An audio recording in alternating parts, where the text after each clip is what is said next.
So we'll start. We'll go till about 9 o'clock today. We'll go a little shorter today, so everybody can get up tomorrow morning. We gotta let it rise and shine up in the morning. So we'll say the Refuah Shlema. We'll just add some Refuah Shlemos for Yisrael, Shafir ben Binyamin,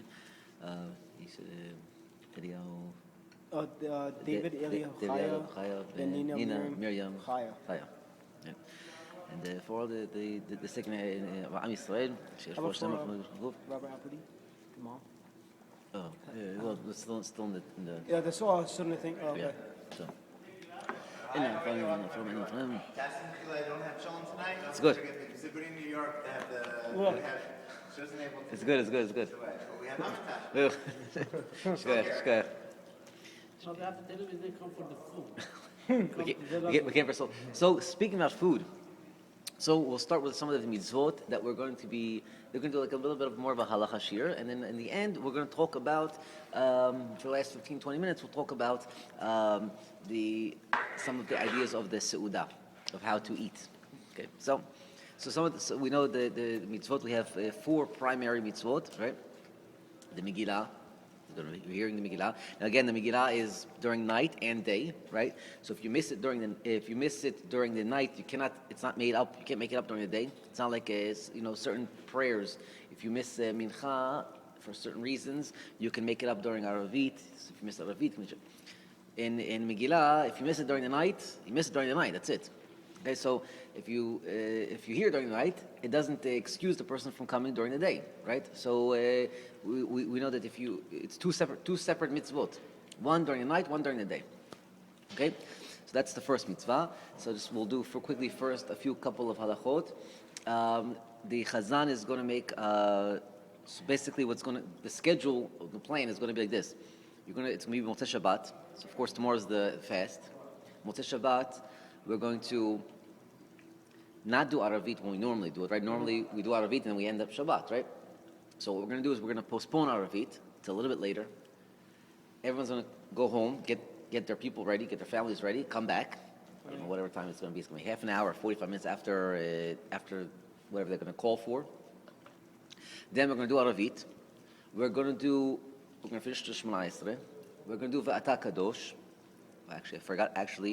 Before Aravit, we're going to say the special Mizmor that actually you should say also tomorrow. Make sure to say it. It's called Ayelet HaShachar Mizmor. It's the 22nd chapter of Tehillim. It was composed by Esther HaMalka. Esther wrote it as she was walking and approaching the king in I think it's the 6th parak of the Megillah. It tells us how she approaches the king, and that it was a big miracle. The whole situation of her approaching the king was that anyone who approaches the king and the king hasn't called them, it's immediate death. And I told you he was very angry when he saw her, the audacity that she came without being called, and as he was about to execute the punishment, the angel came and smacked him in his face. And he swung his face. He kind of like woke up, and all of a sudden he looked at her. And all of a sudden she just found that she found favor in his eyes. So it was a miraculous saving, even in that instance. Again, he was a drunk. People think that Achashverosh was a nice guy. The Gemara tells us the stories that he was no different than Haman. The only thing that separated him from Haman was that he was a scaredy cat. He was afraid. He said Haman wasn't afraid. Because look, it tells us that Amalek, in the Torah, it tells us that Amalek was the first one of the first nations to jump on us. Right as we came out of Egypt, Amalek was the first one. So Rashi brings down a midrash that compares Amalek to a person who jumps into a hot tub. We were hot. We were on fire. They jump into the hot tub and they know they're going to get burned. But why do they jump in there? Because it's going to cool the water down. They'll absorb some of the heat of the water. So they're willing to sacrifice themselves for the other people who are going to jump also in. This is Amalek. Achashverosh knew that anyone who starts with the Jews is going to be in trouble. So he says, if you look at the discussion in the Megillah that Haman and Achashverosh are having, he says, listen, you got a nation, it's called the Jews, you know them, I know them, let's get rid of them. So the Gemara brings us down the conversation. Achashverosh says, yeah, but I'm scared. Look what happened to the Babylonians. They tried messing with the Jews and they ended up getting killed. He said, I don't want. They're dangerous people. So Haman says, listen, don't worry. They don't have any mitzvot left. They don't have any rabbis. They don't. Anyway, he convinces him. The Gemara actually brings an example. It says there was two guys. One had a pile of dirt, and the other guy had a big hole in the ground. So the guy with the pile of dirt said, "Man, what am I going to do with all this dirt, extra dirt? I got to get rid of it." The guy with the hole said, "I need some dirt. I got to fix this hole." So the guy that had the hole goes to the guy with all the dirt and says, "Listen, I'll give you some money I'll buy the dirt from you." The other guy says, the guy with all the dirt says, "Listen, you know what? You'll do me a favor. Take the dirt. Don't pay me. Take the dirt." So they say, what is this related to in the Megillah? Haman goes to Achashverosh and says, "Listen, I'll pay you 10,000 shkalim to get rid of them." What does Achashverosh tell him? Take the money and do with them as you will. Achashverosh was the guy with the big mound. He had to hold the dirt. Who was the dirt? The Jews. He was trying to get rid of them. He said, "Where am I going to put them? How can I get rid of them?" Haman says, "Listen, I got a hole. We can make a deal." So he was no different. So anyway, so the 22nd parak is important to say. One should say tomorrow. One should actually try to get up early tomorrow. That's a good idea. It's the beginning. It's not Purim yet, but it's the beginning. For sure, Sunday morning, one should definitely get up early. One should get up early. One should. It says we'll talk about the matanot yevionim. It says kol haposhet yad notnim lo. Anyone who puts out their hand, you must give to them. This is I remember in the Northeast by the Rabbi Isaacson. We used to go. I never went actually personally, but the guys used to I come all the time here to this neighborhood, and you don't come to my neighborhood? No, when I used to, it was a long time ago, about 8 years ago.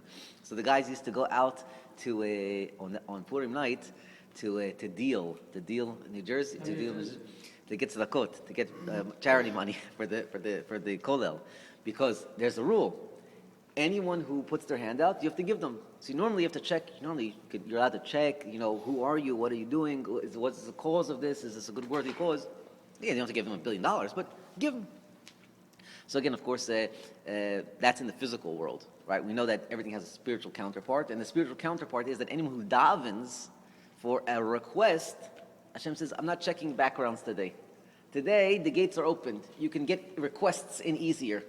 You don't need a background. You don't need a paper. You don't need a document. You don't need to be come on in. Anyone who davens can. So tomorrow is the beginning of the lights, and Sunday morning is the apex. So Sunday morning, tomorrow's fast. Right. Yeah. So, we'll see you tomorrow in the Beit Knesset. What? 6 a.m. If I'm going to stay here. You stay here. Sure. We'll talk to Amram. 5:57. So Why so? That's the fast when it starts. the fast is going to start at 5:57, 6:03. I don't know. 5:57. I heard 6:03. But just an FYI, by the Sfaradim, we hold the minhag of the Sfaradim is that brought down Yalkut Yosef that if a person is going to eat in the morning, right, he should make a condition at night that he's going to wake up and he's going to eat. Because if he doesn't, technically speaking, he should not eat, because he already started the fast when he goes to sleep. So keep that in mind. Okay. I'm going to call you. So anyway, so again, it's a very good time for prayers. Okay. So the Megillah, we're going to say the brachot of the Megillah. They're going to say about likro the Megillah, right? They're going to read the Megillah.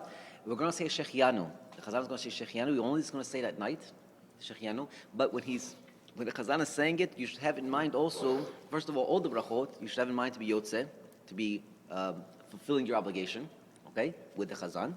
But also, we don't say a Shechianu on the meal or on the Matanot Yevionim or the Matot Le'eu, the baskets you're going to give over. We don't say any Shechianu on those. So the rabbis say that you should, when the Chazan says the Shechianu, have in mind those other mitzvot that you will be doing, because those are also new mitzvot that you haven't done yet, right? So normally you would do a Shechianu on them, but we're doing one Shechianu for all of them. So when the Chazan is going to say Shechianu on the Megillah, have in mind also the meal, and they will announce it, but you should have that in mind. In case they forget to announce it, have that in mind. Okay, before we begin the Megillah, we are going to do, not the whole Havdalah, but we're going to do Borei Morei Esh. Okay, it's very important to do Borei Morei Esh, about the fire, make a bracha on the fire. And especially, even if they forgot to do it at the beginning, and they're in the middle of the Megillah, and they remember, they should stop in the middle of the Megillah at the end of a pasuk or at the end of a chapter, do the bracha, and then continue. This is very important. Anyhow, they'll finish the Megillah, the Chazal will roll it back up, put it back in, say the ending brachot, and you will go home. Of course, begins the Purim parties, right? People have the minhag of getting dressed up. It's a very good minhag to get dressed up. Some people put a little mask, some people. The reason, some of the reasons I heard and saw is that actually Rabbi Mansur has a whole shiur just on Amalek being dressed up. We know that from our shiurim here, right? We know that physicality is dressed up, right? Physicality is something more than just what it is, right? It looks like it's just physicality. It's a piece of meat. It's more than a piece of meat. So we know that everything in the world actually has a malbush. It's a dressing. It's a covering. So on Purim, we're showing the coverings that we can see who you are. We're able to also disguise ourselves. So again, Amalek is also notorious for disguising himself. Anyway, so people will be doing that. People will be drinking. Now, there is no mitzvah of Suda at night. The mitzvah of Suda actually is in the morning, during the day. However, don't forget that it is Motzei Shabbat this year, so we do have an obligation for a fourth meal anyway. So you should do the fourth meal, and you should also have in mind that you're going to be doing the fourth meal as a pre-amping up for the Purim Seudah. Also, Motzei Shabbat night is a very good time in general, but also because it's Purim night, to learn. Because during the day, people are going to be very preoccupied with all the mitzvot and all the running around. People might forget one of the most important mitzvot that is constant, this is learning. So Motzei Shabbat is actually a very good time, not to drink and not to party, but actually to learn. Then you're going to go to sleep, you wake up, okay, you do shacharit, you're going to read the Megillah in the morning. Then you're going to do Machatzit Shekel, right? If you didn't do it last night, you can do it at night, you can do it during the day, you can do it at any time during Purim, you can do it tomorrow.